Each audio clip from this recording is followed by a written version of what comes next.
ఈ రోజే డౌన్లోడ్ చేయండి. మీ ఫేవరెట్ షోస్ చూడండి. నిద్రపోలేదా?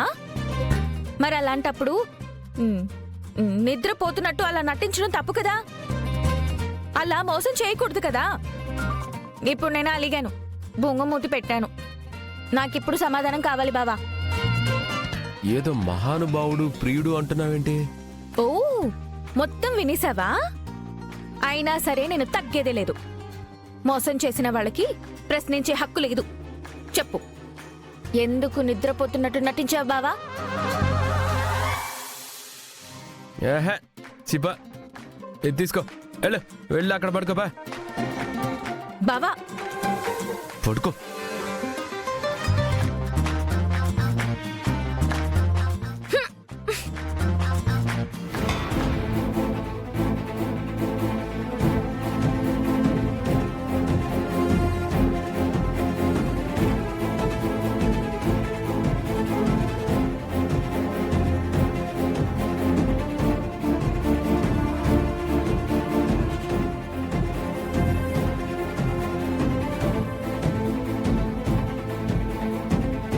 ఏంటన్నా, ఎవరికోసమో వెయిట్ చేస్తున్నట్టున్నారు?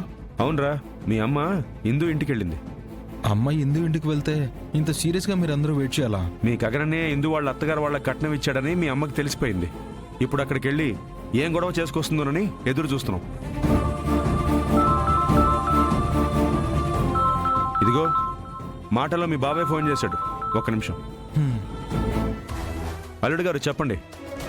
మావయ్య, అత్తయ్య గారు ఎంత బతిమలాడినా వినకుండా ఇందుని మీ ఇంటికి తీసుకొచ్చేశారు.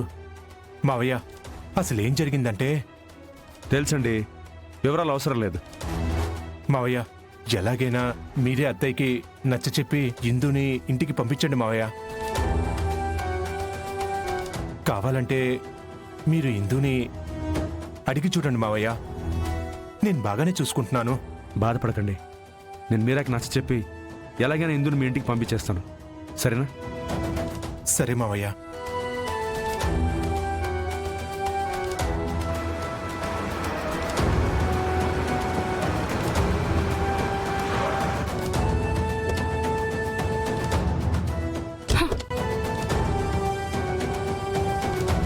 దిగవే. ఏంటమ్మా నువ్వురా. నేను రానమ్మా. నేను రమ్మన్నాను కదా. నేను చెప్పినట్టుగా విను. నేను రానమ్మా. మోసుకోనుండురా. అమ్మా ప్లీజ్ అమ్మా. ఇందు, అమ్మా, అమ్మా నా మాట వినమ్మా. నేను మా ఇంటికి వెళ్ళిపోతాను. ఏదే నీళ్ళు? అమ్మా మీరా, ఏంటిది? అన్నయ్య, ఇదేం చేసిందో తెలుసా? ఆ గగన్ దీనికి కట్నం ఇచ్చాడంట, కానీ ఇది మాత్రం మనకి చెప్పలేదు. నాకన్నీ తెలిసాయమ్మా, కానీ సమస్యను పరిష్కరించుకునే విధానం ఇది కాదమ్మా. ఇదే అన్నయ్య, ఇదే విధానం.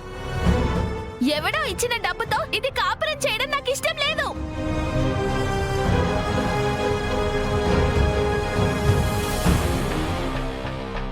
నాలాగే ఇది కూడా ఇక్కడే ఉంటుంది, ఇక్కడే చేస్తుంది. మీరా అంత మూర్ఖంగా మాట్లాడతావేంటి? ఇందుకి సంసారం భవిష్యత్తు లేకుండా ఇక్కడే మగ్గిపోవాలా? అంటే మీ కొడుకిచ్చిన కట్నంతో ఇది కాపురం చేయాలా?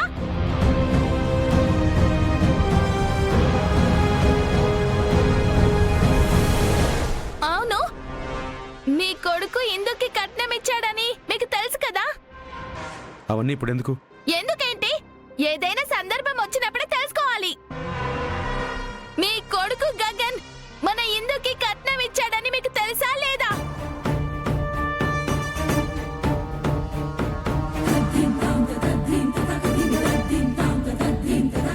నా మీద ఒట్టేసి చెప్పండి. తెలుసు.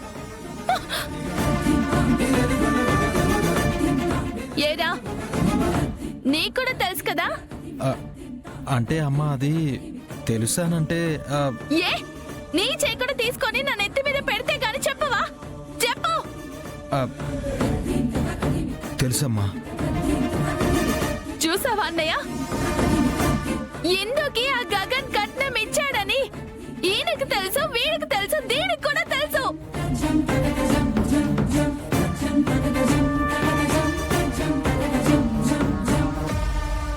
తెలియంది ఎవరికి? నీకు, నాకే.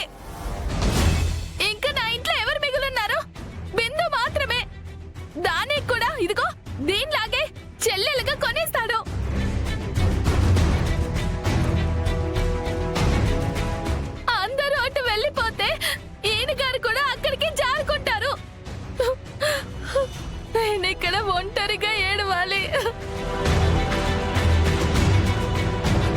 చూడు మీరా, మీ ఆయన వల్ల ఈ కట్నం విషయంలో ఇంత కన్ఫ్యూజన్ వచ్చింది.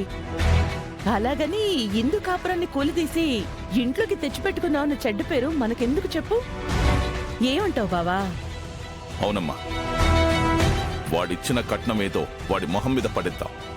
అలా అన్నా బాగుందన్నయ్య, కానీ ఒకటి, వాడి డబ్బు వాడి ముఖం మీద పడేంత వరకు ఎందు మాత్రం కాపురానికి వెళ్ళదు. ఏంటమ్మా నువ్వు? చెప్పే విను. అపూర్వ, ఆ ఏర్పాట్లేవో త్వరగా చూడు. ఆ, అలాగే బావా.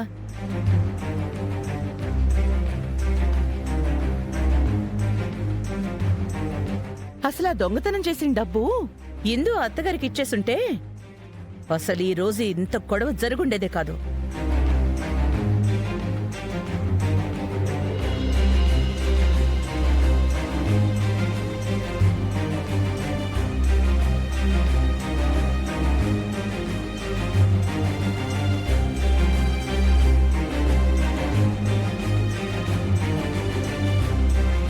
బావగారు, మీరాకి మీరంటే ఎంత ప్రేమో, తనకి మీరంటే ఎంత గౌరవమో మీరే చూశారు కదా. అందుకే ఆ రోజు నన్ను షూట్ చేసింది మీరే అని నేను తనతో చెప్పలేదు. చాలా థ్యాంక్స్ కేపీ. నా చెల్లెలి దగ్గర నన్ను చెడ్డవాణ్ణి కాకుండా చేశా. తను నా మీద పెట్టుకున్న నమ్మకాన్ని నువ్వు నిలబెట్టావు.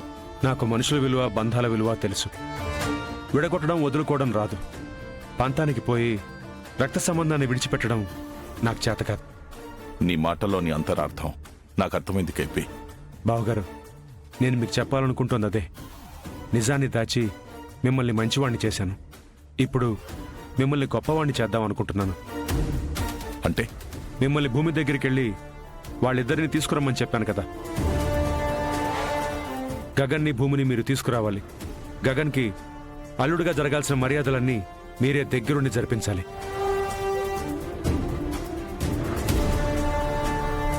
నీకు మాట అయితే ఇచ్చాను గాని ఆ ఇంటికి వెళ్ళడానికి నా మనస్సాక్షి ఒప్పుకోవట్లేదు కేపీ. ఓహో, మీ మనసు ఒప్పుకోవట్లేదా?